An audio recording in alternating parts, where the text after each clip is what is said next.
Sicily treats Rabia சேனலுக்கு உங்க எல்லாரையும் வரவேற்கிறேங்க. இன்னைக்கு நம்ம பார்க்க போற வீடியோ என்னன்னா இட்லி. இந்த இட்லி வந்து கம்பு, ராகி, கவுனி அரிசி, பச்சரிசி, இட்லி அரிசி எல்லாம் சேர்த்து தான் இன்னைக்கு நான் வந்து இட்லி வந்து செஞ்சிருக்கேன். இந்த இட்லி எவ்வளோ சாஃப்டா பஞ்சு போல இருக்கு அப்படின்னு சொல்லிட்டு பாருங்க. இதே மாதிரி நீங்களும் செய்யணும்னா வாங்க இந்த வீடியோ வந்து ஸ்கிப் பண்ணாம வீடியோ ஃபுல்லா பாருங்க. வாங்க இப்போ இந்த இட்லிக்கு எப்படி எடுக்கலாம் அளவுகள் அப்படின்ட்டு நான் வந்து உங்களுக்கு சொல்றேன். இப்போ இதுக்கு தேவையான பொருட்கள் வந்து உளுந்து எடுத்திருக்கேன், பச்சரிசி எடுத்திருக்கேன், அடுத்து வந்து கம்பு, இட்லி அரிசி, ராகி, அடுத்து கவுனி அரிசி, கொஞ்சமா வெந்தயம். இப்போ இது எல்லாத்தையும் அளவுகள் வந்து சொல்லிடுறேன், எவ்வளவு எடுக்கிறேன் அப்படின்னு சொல்லிட்டு இப்போ நம்ம பார்க்கலாம். ஒரு பவுல் எடுத்துக்காங்க, இந்த மாதிரி ஒரு பாத்திரம் எடுத்துக்காங்க. இப்போ கிளாஸ் ஏதாச்சும் ஒரு கிளாஸ் உங்களுக்கு எவ்வளவு வேணுமோ அந்த அளவுக்கு வந்து கிளாஸ். இப்போ 1 கிலோ நீங்க வந்து உங்க ஃபேமிலிக்கு தகுந்த மாதிரி போடுவீங்கல்ல, 1 கிலோ இல்லை 1/2 கிலோ அந்த மாதிரி நீங்க அந்த மாதிரி ஒரு கிளாஸை போல இதுதான் எனக்கு வந்து நான் வந்து இந்த கிளாஸ் அளவுல வந்து நான் வந்து எடுத்துக்கிறேன். இப்போ இதை வந்து இதுல வந்து ஃபர்ஸ்ட் நான் வந்து பச்சரிசி வந்து 1 கிளாஸ் வந்து சேர்த்துக்கிறேன். இந்த மாதிரி தலை தட்டின்னு சொல்லுவாங்க பார்த்தீங்களா, அந்த மாதிரி 1 கிளாஸ் அரிசி எடுத்திருக்கேன். அதே மாதிரி அடுத்து வந்து கவுனி அரிசி அதே மாதிரி அதே அளவு 1 கிளாஸ் எடுத்துக்கிறேன். இந்த இட்லி வந்து பிசு பிசுப்பெல்லாம் இருக்காதுங்க, நல்லா சாஃப்டா பஞ்சு மாதிரி இருந்துச்சு இந்த இட்லி வந்து. அடுத்து வந்து நான் வந்து கம்பு வந்து சேர்த்துக்கிறேன். கம்பு அதே மாதிரி 1 கிளாஸ். நல்லா எல்லாத்தையுமே நல்லா கிளீன் பண்ணி எடுத்துக்கோங்க, கல் எதுவும் இருக்க போதும். இல்லைன்னா நீங்க வந்து நல்லா கழுவிட்டு அரிச்சுக்கோங்க. எனக்கு அரிக்கலாம் தெரியாது, அப்போ உள்ளவங்க வந்து அந்த காலத்துல அரிக்குவாங்க. அடுத்து வந்து 1 கிளாஸ் அரிசி, இட்லி அரிசி 1 கிளாஸ் எடுத்துக்கோங்க. ஃபர்ஸ்ட் பச்சை அரிசி, அடுத்து கவுனி அரிசி, அடுத்து கம்பு, இப்போ இட்லி அரிசி அதே அளவு தான், எல்லாமே ஒரே அளவு தான். அடுத்து வந்து ராகி 1 கிளாஸ். அடுத்து கடைசியாக நான் எதை எடுத்துக்கிறேன்னா உளுந்து வந்து எடுத்துக்கிறேன். உளுந்து எவ்வளோ எடுத்துக்கிறேன்னா இதே மாதிரி 1 கிளாஸ் எடுத்துக்கோங்க. எடுத்துட்டு ஒரு 2 டேபிள் ஸ்பூன் அதிகமாக சேர்த்துக்காங்க. இந்த மாதிரி 1 கிளாஸ் உளுந்து எடுத்துட்டு அடுத்து ஒரு 2 டேபிள் ஸ்பூன் மட்டும் எக்ஸ்ட்ரா எடுத்துக்காங்க. நல்லா பஞ்சு மாதிரி வரும் இட்லி, அதுக்காண்டி. இப்போ இது எல்லாத்தையும் சேர்த்தாச்சு. கடைசி நம்ம வெந்தயம் வந்து சேர்த்துக்கலாம். இப்போ இது நல்லா தண்ணி ஊற்றிட்டு நல்லா கலஞ்சி எடுத்துக்கோங்க. ஒரு 2-3 தண்ணி விட்டு நல்லா கலஞ்சி எடுத்துக்கணும். எடுத்துட்டு நல்ல தண்ணி ஊற்றி வச்சுடுங்க கடைசியாட்டு நீங்க வைக்கும்போது. இப்போ இது நான் நல்லா கலஞ்சி எடுத்துக்கிறேன். இது வந்து ஒரு 7 மணி நேரம் ஊற விட்டுடுங்க. இப்போ இது நம்ம வெந்தயம் வந்து சேர்த்துக்கலாம்.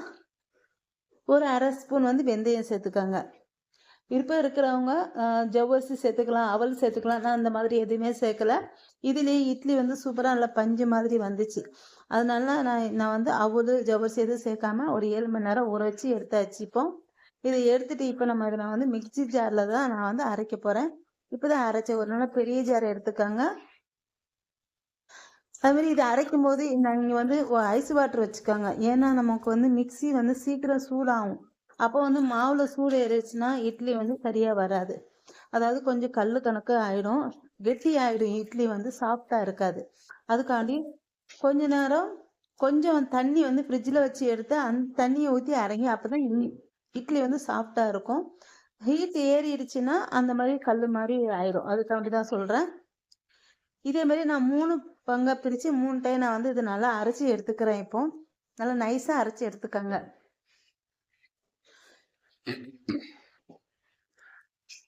ரொம்ப ஹீட் ஆயிடுச்சு அப்படின்னா கொஞ்சம் விட்டு விட்டு அரைங்க, ஒரேடியாக அரைக்க வேண்டாம். இப்போ இதே மாதிரி எல்லாத்தையும் அரைச்சி எடுத்துக்கணும். நீங்க ஐஸ் வாட்டர் வச்சுக்கிறது ரொம்ப நல்லதுங்க. எதுக்கு சொல்றேன்னா ஃபர்ஸ்ட் வந்து ஐஸ் வாட்டர் இல்லாம அந்த ஹீட்லயே அப்படி அரைச்சது வந்து இட்லி வந்து ரொம்பவே சொதப்பிடுச்சு. அதனாலதான் சொல்றேன், ஐஸ் வாட்டர் வச்சு அரைச்சிக்கோங்க. அதே மாதிரி கொஞ்சம் ஹீட் ஏறிச்சுன்னா கொஞ்ச நேரம் விட்டு விட்டு அரைச்சி எடுத்துக்கோங்க. நம்ம வந்து அடிக்கடி இந்த மாதிரி மிக்சியில் அரைக்க முடியாது. நான் வந்து ஒரு 20 நாளைக்கு ஒருக்க இந்த மாதிரி இட்லி வந்து மிக்சியில் வந்து அரைச்சி எடுத்துக்கிடுவேன். இப்போ இது எல்லாத்தையும் அரைச்சாச்சு.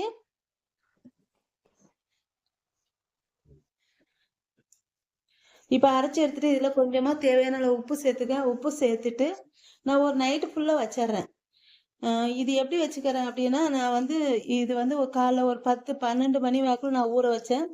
சாயங்காலம் ஒரு 7 மணி வாக்கில் அரைச்சிட்டு 7-7:30 மணி வாக்கில் அரைச்சிட்டு நைட் ஃபுல்லா வச்சிட்டேன். ஏன்னா இது வந்து மழையா தான் இருக்குது, சீக்கிரம் புளிக்காதுன்னு சொல்லிட்டு நான் வந்து காலையில எடுத்து இட்லி எடுத்துக்கலாம் ஊத்திக்கலாம் அப்படின்னு சொல்லிட்டு வச்சிட்டேன். அப்புறம் நம்ம காலைல எடுத்து பார்க்கும்போது ரொம்பவே நல்லா பொங்கிருக்கு.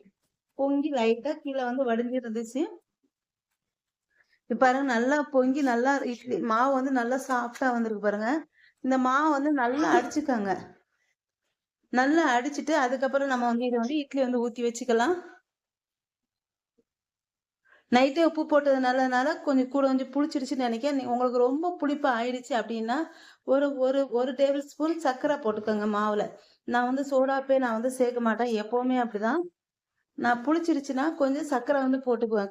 சர்க்கரை போட்டு கொஞ்ச நேரம் வச்சுட்டு அதுக்கப்புறம் தான் நான் வந்து இட்லியை தோசையை நான் வந்து ஊத்துவேன். நீங்களும் அதே மாதிரி செய்யுங்க. ஏன்னா சோடாப்பாவோட சர்க்கரை போடுறது நம்ம பெட்டரா இருக்கு.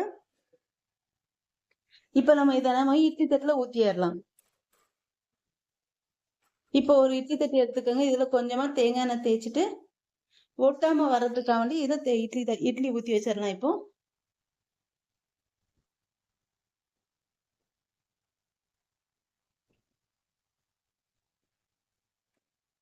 இப்ப இந்த இட்லி வெந்ததுக்கு அப்புறம் எப்படி இருக்கு அப்படின்னு சொல்லிட்டு பார்க்கலாம் இதை வச்சுட்டு.